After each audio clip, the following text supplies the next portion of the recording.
Good evening everyone and welcome to this channel. So in today's video, we will touch upon the Q3 updates for the Zomato and as well as the Dixon Technologies. इन दोनों share में आज तगड़ी बिकवाली देखी गई, लगभग around 10% के ऊपर इन दोनों स्टॉक ऊपर से नीचे तक गए। तो कल ही इसके Q3 के अपडेट्स आए थे। जोमेटो के अपडेट थे बहुत ही ख़राब थे। डिक्सॉन के हालांकि अपडेट थोड़े से ठीक ठाक मुझे लगे, बट जिसके बावजूद भी स्टॉक में एक सेल आउट हुआ। That's mainly because of valuation concerns by the many brokerage firms on the stocks.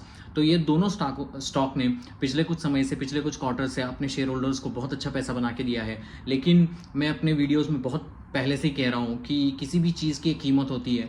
अगर आप सोना खरीद रहे हो तो उसकी भी एक लागत होती है, एक चीज़ की प्राइस होती है। अगर बहुत महंगे वैल्यूएशंस के ऊपर अगर कोई आप स्टॉक खरीदोगे तो वहाँ से पैसा बनाना बहुत मुश्किल हो जाता है। भले ही उसमें 100% की ग्रोथ हो डिक्सॉन जैसे स्टॉक में, या क्विक कॉमर्स जोमेटो का अच्छा कर रहा हो, बुरा कर रहा हो, लेकिन वैल्यूएशन मैटर्स अ लॉट। क्योंकि हमने देखा है निफ्टी में एक 4 जून के बाद जब से हमारे इंडियन इलेक्शन का रिजल्ट जाहिर हुआ, वहाँ से एक तेज़ी आई थी 26,000 तक। वहाँ से आप देखोगे स्मॉल कैप भी उनके साथ चले थे, बहुत स्टॉक्स में पीई का एक्सपांशन हुआ था और अभी पीई का कॉन्ट्रैक्शन हो रहा है धीरे धीरे। मार्केट में आप देखोगे मोमेंटम मिस आउट है। तो इसका रीज़न वही है कि जितने भी अच्छे आप रिजल्ट्स कंपनी देने की कोशिश करे दे सकती है, लेकिन सारी चीज़ प्राइस में डिस्काउंट है। अगर कोई चीज़ प्राइस में डिस्काउंटेड है, प्राइस में पहले ही बनी हुई है, तो वहाँ से स्टॉक चलना बहुत मुश्किल हो जाता है। और अगर आप और एक डिफ्रेंसिएशन देखोगे, डिक्सन हो, जोमेटो हो, स्विगी हो,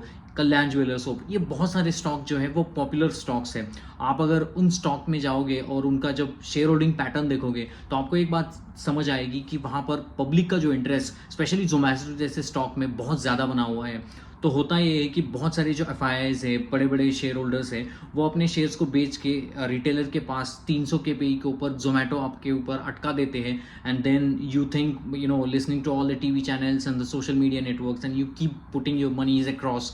तो एक पॉइंट आ जाता है कि वहाँ से स्टैम्पीड हो जाता है एक समय के बाद, जैसे जोमेटो में आज हुआ। पिछले कुछ समय से 300 से स्टॉक गिरते गिरते अभी मुझे लगता है 215 के ऊपर आया है। तो ये रही मोटा मोटी बात कि वैल्यूएशन इंपॉर्टेंट रहता है कि पी का एक्सपांशन हो रहा है, कॉन्ट्रैक्शन हो रहा है, इसको समझना बहुत ज़रूरी है before you start doing everything. Like any stock you take it at the 400 PE and make it like 1000 PE, ऐसा होता नहीं है। बिकॉज ये टाइम की बातें होती है। हर एक स्टॉक अपने अर्निंग के वैल्यूएशंस के ऊपर कॉन्ट्रैक्ट होते रहता है। कंपनी बहुत अच्छी तरीके से परफॉर्म कर सकती है हाई PE वैल्यू स्टॉक के ऊपर, बट उसके लिए कंपनी का परफॉर्मेंस भी उसको तगड़ा होना आवश्यक है। तो बात करते हैं जोमेटो के ऊपर। जोमेटो के जो Q3 के नंबर्स आए उसको समझने की कोशिश करते हैं। तो मैंने यहाँ पर एक स्लाइड प्रेजेंट की है, तो आपको समझ आएगा कि जोमेटो के एक बेसिकली 4 सेगमेंट्स है। पहला तो इनका फूड डिलीवरी, जहाँ से वो पैसे कमाते हैं धंधे में। क्विक कॉमर्स जो उनका ब्लिंकिट है। गोइंग आउट, अभी उनका डिस्ट्रिक्ट ऐप जो लॉन्च हुआ है, जिसमें मूवीज़ हो, आपके लाइव इवेंट्स हो, स्पोर्ट्स इवेंट्स हो, जिसमें आप कर सकते हो। और गोइंग आउट के बहुत सारे फंक्शन वाइज आप भी कर सकते हो, तो उसमें गोइंग आउट आता है। और बाद में उनका एक B2B सेगमेंट है हाइपर ल्यूअर करके, जिसके तहत वो रेस्टोरेंट को मटेरियल सप्लाई करते हैं। ये जो मेडिकल्स है उनको मेडिकल के द्वारा आपको डिलीवरी पहुंचाने का काम भी वो करते हैं, जिसमें हाइपर ल्यूअर आता है जो बिजनेस टू बिजनेस में आता है। बाकी जो उनके 3 बिजनेस है, फूड डिलीवरी, क्विक कॉमर्स और जो गोइंग आउट, वो B2C में आता है, बिजनेस टू कंज्यूमर। तो आपने अगर देखा होगा जोमेटो की जो मेरे नंबर आपके सामने है वो एडजस्टेड नंबर्स हैं। तो एडजस्टेड GOE देखोगे 57% से बढ़ा है, एडजस्टेड रेवेन्यू आप देखोगे 58% से बढ़ा है, और एडजस्टेड EBITDA जो है 128% से बढ़ा है। ये जो चीज़ है, ये सारी जो चीज़ है वो YOY लेवल के ऊपर है। नॉर्मली आप देखोगे ये जो Q3 था, वहाँ पर फेस्टिव सीजन था, दिवाली थी, और बहुत ही धूमधाम वाला सीजन था, जहाँ पर बहुत सारे इंडियन हिंदू फेस्टिवल्स थे, जिसके तहत एक्सपेक्टेशंस मार्केट को ये थी कि जोमेटो के परफॉर्मेंस बहुत अच्छे होने चाहिए। वहाँ हुआ ये है, हालांकि 64% की जो टोटल रेवेन्यू की ग्रोथ हुई है और एडजस्टेड रेवेन्यू में 58% की ग्रोथ हुई है, लेकिन उनमें पैट के नंबर आप देखोगे वो 58% से डिक्लाइन किए हैं YOY लेवल के ऊपर। 59 करोड़ का पैट आया है compare to the 138 crore approximately PAT last year in the Q3, तो आप देखोगे पैट में पूरी तरीके से डिक्लाइन आ गई है। हालांकि रेवेन्यू बढ़ा है, लेकिन रेवेन्यूज़ के नंबर्स में आपको अगर समझना होगा तो आपको समझना पड़ेगा कि ये जो नंबर आ रहा है एडजस्टेड नंबर्स जो जोमेटो ने प्रेजेंट किया है कि 58% की 57% की ग्रोथ हुई है, ये कहाँ से आ रहा है। आप अगर समझो जोमेटो के पूरे मॉडल को, मैंने इसके ऊपर एक पहला वीडियो भी बनाया है, जोमेटो के बहुत सारे वीडियो मैंने बनाए हैं, आप उस वीडियो को बिल्कुल देखना। उसमें मैंने समझाया है कि जोमेटो से सारा जो धंधा आता है, अभी भी 50% का धंधा उनके फीड डिलीवरी से आता है, क्विक कॉमर्स से 30-35% का बिजनेस आता है, उनका जो गोइंग आउट का जो है उनमें से 5-10% का बिजनेस आता है। तो अभी भी कंट्रीब्यूशन मेजरली जो जोमेटो के पास आता है वो फूड डिलीवरी से आता है, और there is a rapid increase in terms of business for the quick commerce. Blinkit से बिजनेस उनका एक्सपांड हो रहा है, लेकिन अभी भी वो फूड डिलीवरी के बिजनेस के इसमें से अभी तक वो आया नहीं है। तो नॉर्मली फूड डिलीवरी में 17% की ग्रोथ देखी गई है, और क्वार्टर ऑन क्वार्टर के ऊपर सिर्फ 2% की ग्रोथ देखी गई है। नॉर्मली ये जो Q3 सीजन है वो हाईएस्ट एवर रेवेन्यूज का होना चाहिए था जोमेटो जैसी कंपनी के लिए, और कंपनी ने अनुमान ये बोला है अपने कॉन कॉल में। यस्टरडे जब मैं कॉन कॉल सुन रहा था तो उन्होंने कहा है कि हमें ब्रॉडर जो स्लो डाउन दिख रहा है, जिसकी वजह से फूड डिलीवरी में हमें थोड़ी सी कट हुई है, ग्रोथ कट हुई है। हालांकि क्विक कॉमर्स में जो ग्रोथ है वो अच्छी है, लेकिन वहाँ पर पैट के नंबर्स के ऊपर आएंगे तो एक थोड़ा बहुत हम डिटेल में समझेंगे। पहले तो मैं चले जाता हूँ, आपको एक चीज़ दिखाता हूँ जहाँ पर आपको you will able to understand कि यहाँ पर आप देखोगे फूड डिलीवरी में 3% का क्वार्टर ऑन क्वार्टर की एडजस्टेड रेवेन्यू में ग्रोथ है, और 17% YOY की लेवल जो एक्सपेक्टेड थी, बहुत ज़्यादा आनी चाहिए थी क्योंकि अच्छा Q3 होना चाहिए था, फेस्टिव सीजन का था। क्विक कॉमर्स में 21% की ग्रोथ हुई है। आप अगर पिछले कुछ क्वार्टर का एग्जांपल ले लो जोमेटो में, वो 50% से क्विक कॉमर्स ग्रो करता था, और लगभग 30-35% से वो क्वार्टर ऑन क्वार्टर ग्रो करता था। यहाँ पर ग्रोथ जो है 21% की आई है, और YOY लेवल के ऊपर 117% की आई है। नॉर्मली आप अगर कोई चीज़ लॉस मेकिंग टू प्रॉफिट जा रहे हो, आपकी मार्केट कैप इतनी ज़्यादा बड़ी हुई है, आप इतने ज़्यादा चीज़ें कर रहे हो, तो एक्सपेक्टेशंस बहुत ज़्यादा रहती है, क्योंकि 300 के लेवल के ऊपर इसका स्टॉक ट्रेड करता था, तो 300 के लेवल के ऊपर ग्रोथ भी उतनी होनी चाहिए। आप अगर गोइंग आउट देखोगे, ओनली 73 करोड़ का वहाँ पर उनको नंबर्स है। 644 आप अगर देखोगे, 1399 क्विक कॉमर्स है, गोइंग आउट 259, और B2B सप्लाई 1671, और सबसे ज़्यादा फूड डिलीवरी 2413 करोड़ के नंबर है। जहां पर आपको एक समझना होगा, जिस बिजनेस से मुझे सबसे ज़्यादा पैसे आते हैं एज अ कंपनी को, वहां पर आपकी ग्रोथ धीमी पड़ गई है। आप अगर क्विक कॉमर्स में चले जाओ, वो 35% से ग्रो करता था, वो 21% पे ऊपर आया है, जहां पर 1399 आप करते हो। Then come to B2B supplies, वहां पे 13% की ग्रोथ देखी गई है, और गोइंग आउट की ग्रोथ 68% की है, लेकिन कंट्रीब्यूशन कितना है 259 वर्सेस 5746 जो एडजस्टेड रेवेन्यूज के नंबर्स हैं। तो आप अगर यहां पर देखोगे, कहीं ना कहीं growth of sales has been reduced in the food delivery business and the quick commerce as well. तो इन दोनों चीजों की वजह से स्टॉक में प्रेशर है। Now coming back to the adjusted EBITDA, आप अगर EBITDA की बात करो तो 95 करोड़ का लॉस EBITDA के ऊपर क्विक कॉमर्स में हुआ है क्वार्टर ऑन क्वार्टर के ऊपर, और 14% का लॉस हुआ है YOY लेवल के ऊपर। आप समझो, रेवेन्यू इंपॉर्टेंट हो गया, ठीक है, लेकिन EBITDA की जब बात आती है वो भी इंपॉर्टेंट है।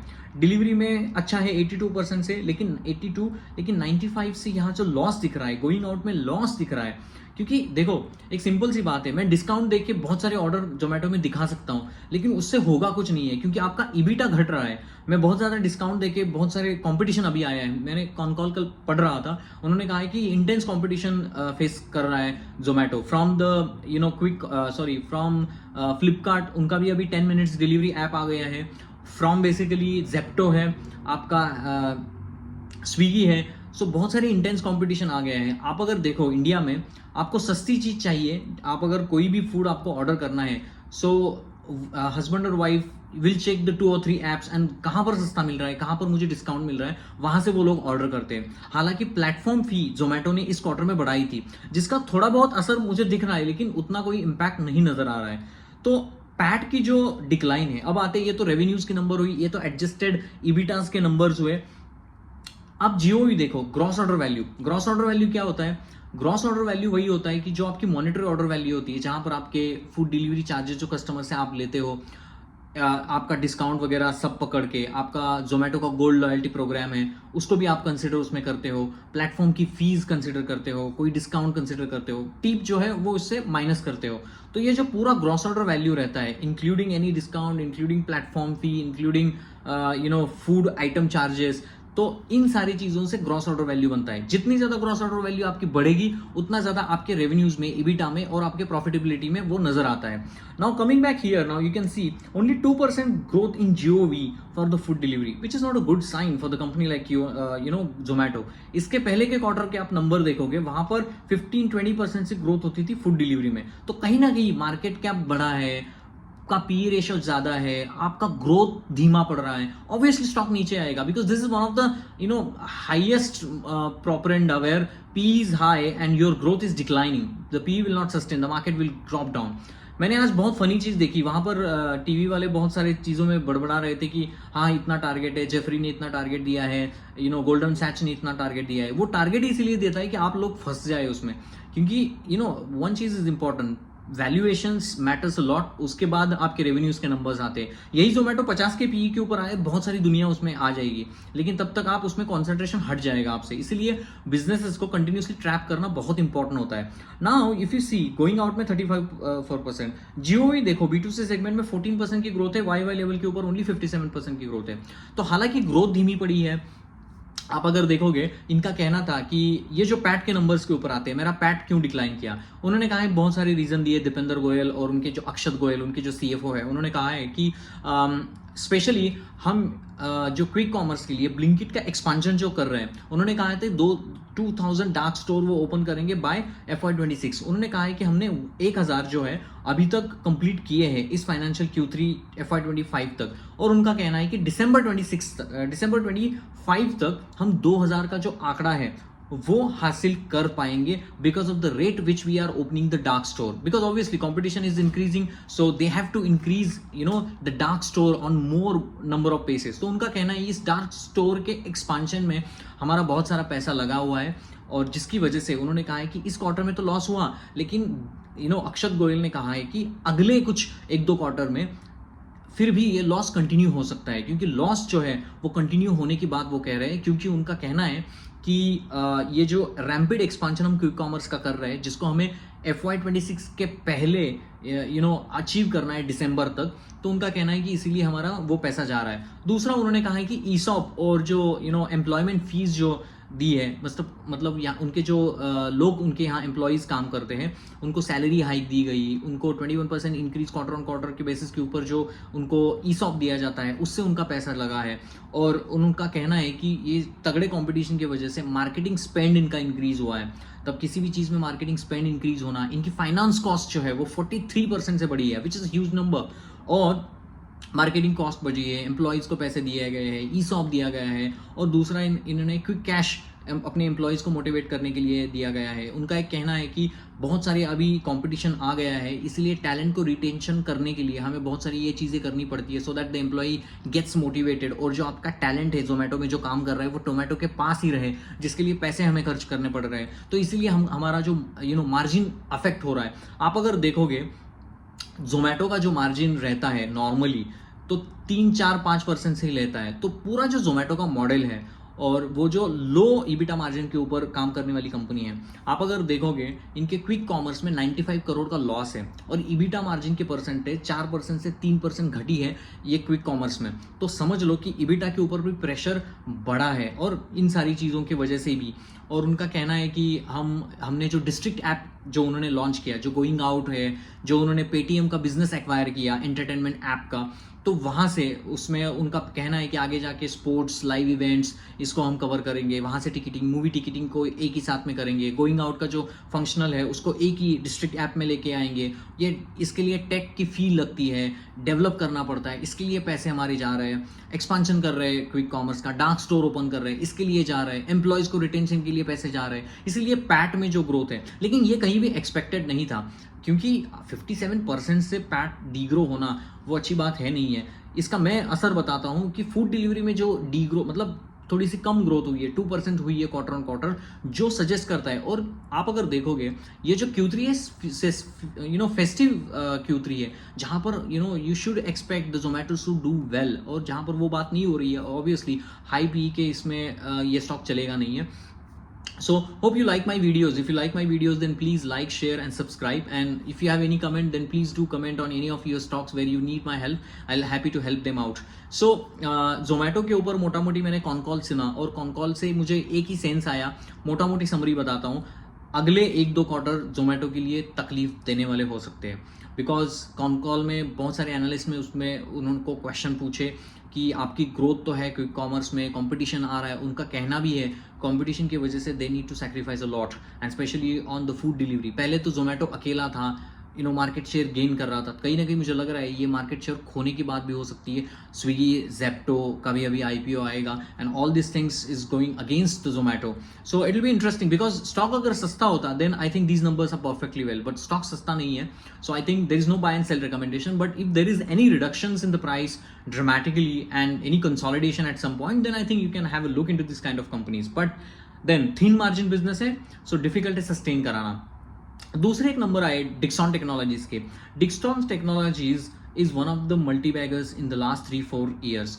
डिक्सॉन टेक्नोलॉजी का धंधा ये है mobile phones, laptops, consumer durable, lightning space में होम ग्रोन डिज़ाइन मैन्युफैक्चर अभी वो बन गया है। तो इन सारी चीज़ों को इंडिया में ही मैन्युफैक्चर करके उसको असेंबल करके इंडिया में ही वो बेचता है। तो डिक्सॉन टेक्नोलॉजीज में EMS जो इंडस्ट्री है, इलेक्ट्रॉनिक मैन्युफैक्चरिंग सर्विस इंडस्ट्री है, जहाँ पर PLI स्कीम जो इंडिया गवर्नमेंट ने अनाउंस की थी 1-2 साल पहले, उसका बहुत ज़्यादा फायदा डिक्सॉन को मिला है। तो डिक्सॉन ये जो है ये PLI स्कीम के ऊपर आधारित भी बहुत सारी इनकी डिपेंडेंसी है। और दूसरी चीज़, डिक्सॉन ने भी बहुत सारे MOUs किए, बहुत सारे कंपनियों के साथ इन्होंने टाइप किए अपने इलेक्ट्रॉनिक्स मैन्युफैक्चरर्स के लिए। चाइना से आप देखोगे चीज़ें यहाँ पर आ रही थी, लेकिन गवर्नमेंट ने कहा कि ठीक है, अगर उनको यहाँ माल बेचना है तो हमारी जो कंपनी है उनके साथ टाइप करके वहाँ पर उनको मैन्युफैक्चर करना होगा, क्योंकि यहाँ के लोगों को रोज़गार मिलना चाहिए। अगर आपके लिए इंडिया की बाजार पेट खुली है तो इंडिया के लोगों के लिए आपको कुछ करना चाहिए, इसलिए PLI स्कीम आ गई। डिक्सॉन के आप अगर नंबर देखोगे, रेवेन्यू स्कीम में जंप था 117% से। आप अगर डिक्सॉन के 2 मिनट में थोड़ा खोलता ही हूँ, डिक्सॉन में जिस तरीके से ग्रोथ डिक्सॉन में देखी गई है, because Dixon is one of the pioneers in the EMS space. आप अगर EMS स्पेस और बैकवर्ड इंटीग्रेशन करने के बाद पैट में तो अच्छी खासी ग्रोथ बहुत समय से आ रही थी, इसीलिए EPS की ग्रोथ भी देखी गई थी। लेकिन आप अगर देखोगे डिक्सॉन का स्टॉक भी 200 के PE के ऊपर अवेलेबल था, लेकिन अभी घट के आज के घटने के बाद कुछ 147-45 के ऊपर आया है। So it is very expensive valuation, because आप देखोगे 4% का EBITDA मार्जिन से आप अगर EMS स्पेस में कंपनी के मतलब गवर्नमेंट स्पेंडिंग के PLI स्कीम के ऊपर ग्रोथ कर रहे हो, और यहाँ पर जो ग्रोथ है 117% की ग्रोथ हुई है रेवेन्यूज में, तो बाजार को यही लगता है यार इतनी ज़्यादा ग्रोथ करना, आई थिंक इट इज़ अभी जो कोएलिशन गवर्नमेंट है, गवर्नमेंट के एक्सपेंडिचर आप देखोगे Q1 में कम थे, ये बजट आने वाला है, तो वहाँ पर थोड़ी अनसर्टनिटी है कि PLI स्कीम के ऊपर क्या होगा। तो all this making the question mark. Stock बुरा नहीं है, ROE के नंबर अच्छे हैं, 24% का ROE है, ROC के नंबर अच्छे हैं, लेकिन the problem is pace of sales growth, how it is sustainable at certain PE, that is the question. इसीलिए स्टॉक को ठोका देता है हर समय के ऊपर। तो Q3 के नंबर्स के ऊपर आते हैं। आप अगर देखोगे डिक्सॉन टेक्नोलॉजीज के नंबर्स में आप अगर देखोगे तो 117% की YOY लेवल के ऊपर वहाँ से ग्रोथ देखी गई है डिक्सॉन की, और पैट के मार्जिन में थोड़ा सा असर दिखा है वहाँ पर Q3 स्ट्रॉन्ग परफॉर्मेंसेस में। तो डिक्सॉन टेक्नोलॉजीज के number, the company reported 77.5% year-on-year rise in its consolidated net profit, 171.19 crore compared to 96.44 crores. ठीक है, so the consolidated net profit has been increased by 77%. Consolidated net profit was down sequentially by 56%. Sequentially numbers खराब है, लेकिन year on year number अच्छे हैं। तो थोड़ा बहुत सीजनल मैं नहीं बोलूँगा, लेकिन थोड़े बहुत नंबर तो मुझे ठीक ही लग रहे हैं, बिकॉज आप अगर सिक्वेंशली देखोगे तो ईयर ऑन ईयर की ग्रोथ 117% से, लेकिन सिक्वेंशली 9.4% का डिक्लाइन है रेवेन्यू में। तो मेरे हिसाब से ये वन ऑफ लग रहा है मुझे 117%, which is very high. EBITDA surge 398 crore, 113% से EBITDA बढ़ा है YOY लेवल के ऊपर, और EBITDA मार्जिन 3.7 है कंपेयर टू द 3.8, तो मार्जिन में घटावट है। और आप अगर देखोगे इबिटा मार्जिन में घटावट है लास्ट कंपैरेटिवली ईयर से, और इबिटा जो टोटल एब्सोल्यूट नंबर आप देखोगे तो 113% से अप है। और आप अगर देखोगे ये ड्रॉप क्यों आया है, 32% का ड्रॉप आया है कंज्यूमर इलेक्ट्रॉनिक्स अप्लायंसेस डिवाइसेस में, और सितंबर क्वार्टर में 633 करोड़ तक। तो ऑपरेटिंग प्रॉफिट डिक्लाइन किया है 31% से year on year basis and 58% quarter on quarter to 22 crore. So overall the Dixon's numbers are reasonably good, I would not say that these are the bad numbers. हाँ, sequentially थोड़ा बहुत decline हुए हैं, no doubt, because of the low base that is been created, but the expectation of the market in this new upcoming budget, how it happens to the PLI schemes, the PE expansion is getting hammered all the time, तो इसीलिए इसको देखना पड़ेगा। हालांकि company अच्छी है and the company is in the major portfolio in the mutual funds, so that's why it is very popular stocks. 17-18 हज़ार का स्टॉक है, उन्होंने कभी अभी बोनस भी नहीं दिया है, तो जिसकी वजह से थोड़ा बहुत मुझे लग रहा है एक्सपेंसिव स्टॉक है। Do your own due diligence before you make any buy and sell recommendations here. If you like my videos then please like, share and subscribe. I hope you like my videos and मुझे लगता है कि जोमेटो और Dixon ये दोनों जो stocks है highly valued stock है, everything is in the price, और 100% की ग्रोथ वाई लेवल के ऊपर करना सस्टेनेबल होगा, that's one of the question in my mind. So thank you very much for listening to this and have a nice day guys ahead. Thank you.